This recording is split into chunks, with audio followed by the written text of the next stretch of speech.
Life is good. Well, except when it isn't. I lost a good friend. Fuzzy Zoeller, Frank Urban Zoeller, F-U-Z, that's how he got his nickname.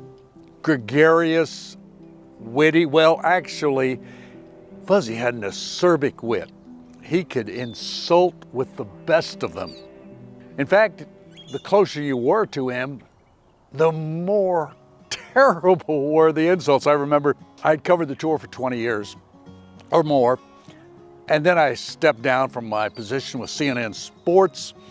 I was preparing for a life after sportscasting and pursuing my interest. So I hadn't been out covering the tour for about a year and a half. I show up. Fuzzy spots me. He's hitting balls on the range and he goes, "Stop! Guys, look, the homeless man has returned." Even more, Fuzzy had a warm and considerate side. My dad really liked Fuzzy Zoeller.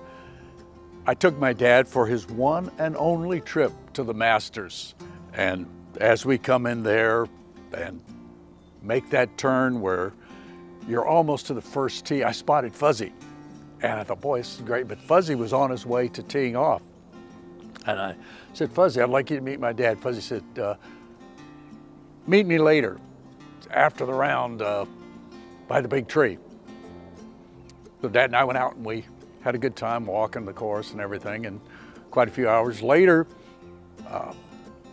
Fuzzy's caddy comes running up to me. He says, "Fuzzy's been looking for you." He said, "Meet him over by the big tree." And we did. Dad and Fuzzy just talked. Dad just remembered that so well. Took a picture. He treasured it. My dad did, and I think Fuzzy did too. But life with its highs and its lows. Fuzzy Zoeller won the Masters in his very first attempt. 74 as you look at Fuzzy Zoeller. Fuzzy saying, "I hope you get my good side." He's loose. So Fuzzy Zoeller in his first Masters winds up in a sudden death playoff. Incredible. Look at this. Wow. Ken, I have not seen anybody even close to being that long. Zoeller with an 8-iron, who naturally brings it right to left. Take much time. And that's coming right to left. If that's the right club, that may be inside of Watson. It is.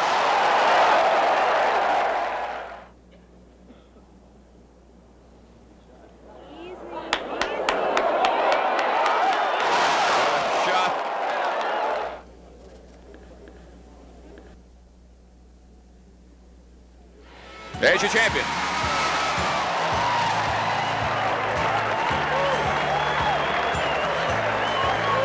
Fuzzy Zoeller, 1979 Masters champion.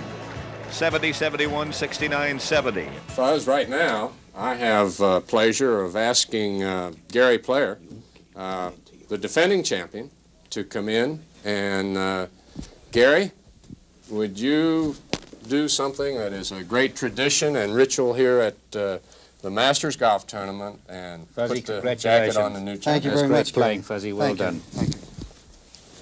I'm sure you'll be very proud to wear this jacket. And you so strong and big, you need a size 50. Oh, we'll get her to fit. I'm glad you guys don't get tied up like this on the golf course. You'd really be in trouble. He won another major, the U.S. Open, when he knocked off Greg Norman in the playoff.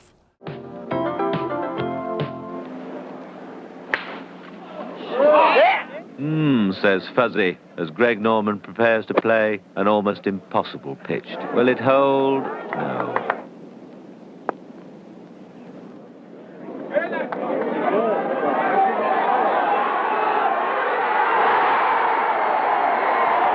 Fuzzy waves the white towel in token of surrender, but of course Greg had a par, not a birdie.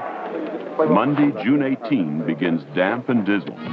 Norman makes errors. Takes 39 to the turn to Zoeller's 34, and the American surges further and further ahead. Greg Norman's second shot to the 18. Oh, a fine stroke indeed, but regrettably too late, because Fuzzy is now 8 strokes ahead. And today, it's Greg Norman who waves the white towel.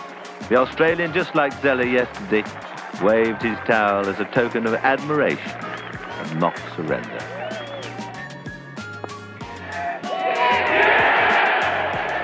Sweet as a nut, 67, 3 under par for the playoff, 5 subpar rounds in all for Zoeller. What a championship. I think we ought to stick with Fuzzy on the trophy.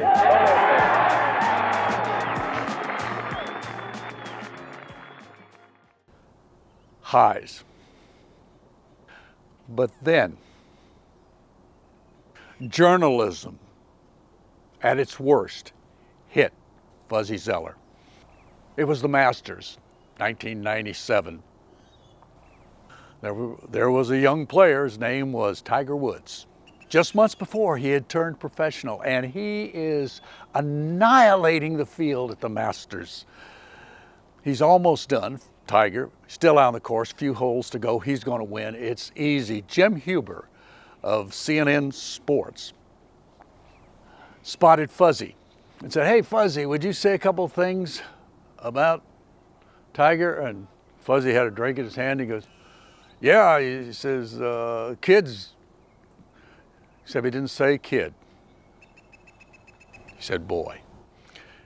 The boys doing great. Congratulations to him. I hope he does well. And then he turned to leave, and Fuzzy, always trying to say something funny or smart, turned back and says, "And tell him not to serve chicken or collards or whatever at the champions dinner," and left.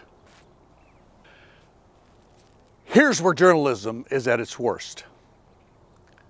That comment by Fuzzy Zoeller was not run on the air at the Masters. It was a week later on a half-hour sports show that Jim Huber, for some reason, uncaring, but knowing that it was going to be a good story, ran that clip of Fuzzy Zoeller. It destroyed him. He had a contract with Kmart for over $1 million a year. Kmart dropped him like that. Friends who should have stood up for Fuzzy. Fuzzy Zoeller did not have one bone in his body that was either racist or prejudicial. Fuzzy Zoeller was an all-purpose, all-person insulter, and he did, but that hit him hard, and he regretted it the rest of his life. Fuzzy Zoeller, great guy, considerate, funny, always available for the media, but it was journalism that hit him the hardest. Journalism at its worst. Fuzzy, rest in peace, finally.